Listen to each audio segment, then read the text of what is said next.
आप सभी को ममता सिंह का नमस्ते, आदाब, सलाम, सत श्री अकाल। आज मैं एक ऐसे लीडर के बारे में बात करने वाली हूँ जिन्हें भारत के रत्न कहे जाते हैं। आप सब समझ ही गए होंगे कि मैं किन के बारे में बात कर रही हूँ।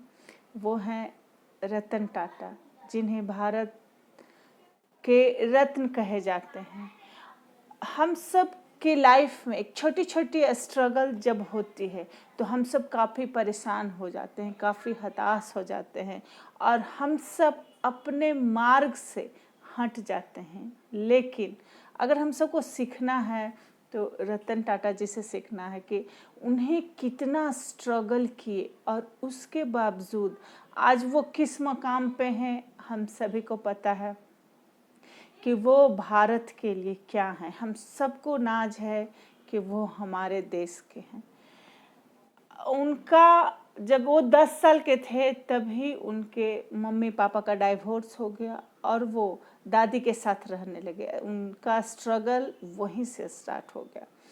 वो दादी के साथ रह रहे थे, खुश, दादी के साथ खुश थे, फिर भी मम्मी और पापा की फीलिंग्स एक अलग ही होती है।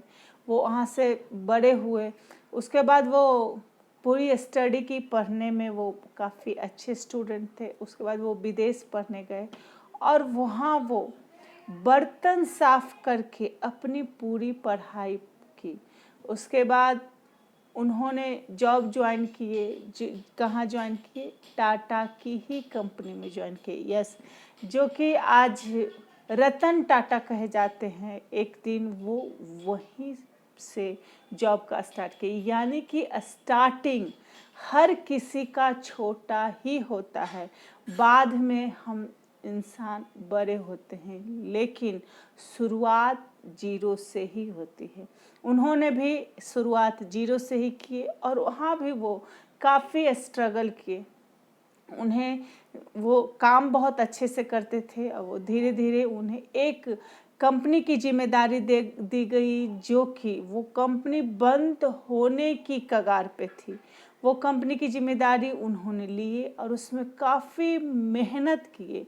20% मार्केट शेयरिंग से उनसे उठा के 45% तक लेके गए। और लेकिन भारत में जब आर्थिक मंदी आई, उसके वजह से वो कंपनी बंद हो गई, यानी कि वहाँ पे वो भी फेलवर हो गए। उसके बाद फिर दूसरी कंपनी उन्हें दी गई। उस कंपनी भी बंद होने की ही कगार पे थी, पूरी तरह से बंद थी।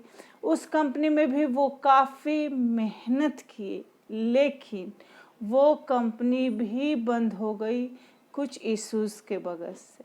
उसके बाद टाटा में वो चेयरमैन बने, वहाँ भी अच्छा खासा काम किए। उसके बाद उनका सपना था कि हमारे देश में जो गाड़ी, जो इंडिगो वो लॉन्च किए थे, तो उनका सपना था कि हमारा देश में एक भी ऐसी गाड़ी किसी ने नहीं बना है, विदेश के ही लोग बना है, तो हम अपने देश में गाड़ी बनाएंगे और सारा मटेरियल, हर एक चीज़ हमारे देश का ही होगा।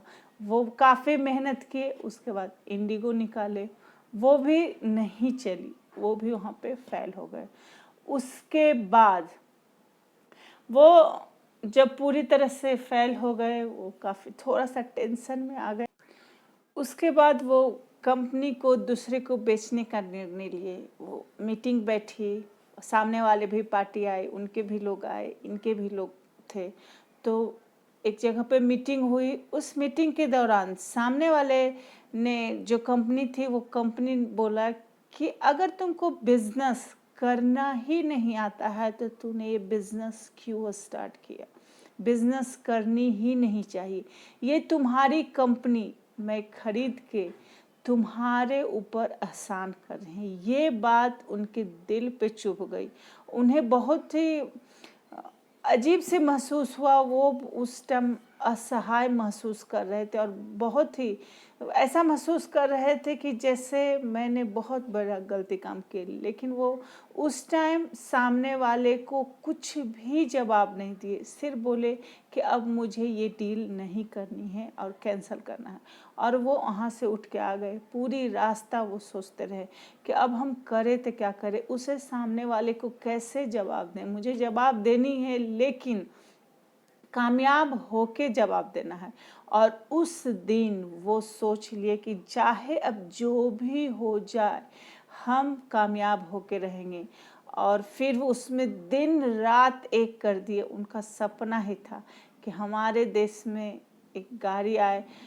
वो आया, उसके बाद उन्होंने दिन रात एक करके फिर से उसका न्यू वर्जन निकाले और उसके बाद वो चल पड़ी, बहुत ही चल पड़ी। अब कितना चल पड़ी वो आप सबको पता है कि कितना चल पड़ी, जो मैं उतना डिटेल उसमें नहीं जा रही हूँ। मैं सिर्फ ये कर रही हूँ कि एक छोटी सी निर्णय उस वक्त वो लिए कि अब मुझे ये डील नहीं करनी है और इसे मैं खुद अपने ही बलबूते पे कामयाब होकर दिखाएंगे।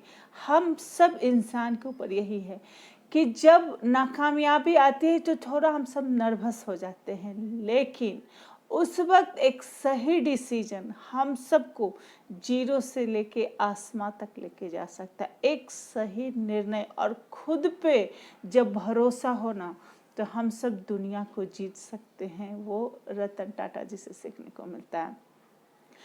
फिर बहुत चली, उसके बाद सामने वाले जो पार्टी जिस टाइम उनको उस ऐसे शब्द में बोला था, वही कंपनी वापस डूब गई और वही कंपनी वाले रतन टाटा जी के पास आए और बोले कि हमारा तो दिवालिया घोषित हो गए है, मेरे कंपनी अब तुम ले लो। रतन टाटा जी ने ले लिए और कुछ भी नहीं बोले, ऐसा कुछ भी जवाब नहीं दिया कि आप मुझे एक दिन ऐसा बोले थे, कुछ भी नहीं। उल्टा गले लगाए, हाथ मिलाए, कुछ भी नहीं बोले। लेकिन सामने वाले ही पार्टी ने बोला कि आज तुम ये कंपनी मुझसे लेकर और हमारे ऊपर बहुत बड़ा एहसान कर रहे हो। उस वक्त उनके दिल में बहुत खुशी हुई, लेकिन वो सामने वाले को कुछ भी जवाब नहीं दिए। उल्टा उन्हें बहुत प्रोत्साहन दिए कि होता है, हो जाएगा, आपका भी फिर अच्छा होगा। और हम आम आदमी क्या करते हैं, सामने वाले को तुरंत कुछ न कुछ जवाब दे के ही आते हैं। तो उनसे यही सीखने को मिलती है कि जब हम नर्वस रहें तो भी सामने वाले को पलट के जवाब नहीं देना है, क्योंकि ये वक्त की पहिया है। कब किसके ऊपर कहाँ जाएगा कोई भी नहीं जानता। सिर्फ जिस इंसान में मन में अगर हौसला है कि हम कुछ भी कर सकते हैं, वो कुछ भी कर सकता है। और इतिहास गवाह है कि जिसने स्ट्रगल किया उसी ने इतिहास को रचा। जिसको जो भी दौलत शोहरत रहता है, अगर विरासत में मिलती है, वो कभी भी इतिहास नहीं रचते हैं। इतिहास वही रचता है जो कि स्ट्रगल किया। यानी कि हम सब के लाइफ में अगर स्ट्रगल आ रही है तो टेंशन लेने की ज़रूरत नहीं है, हम सब भी इतिहास रचेंगे। आप सब घर पे रहें, सुरक्षित रहें। Thank you so much. और इस वीडियो को लाइक एंड सब्सक्राइब जरूर करें। Thank you so much.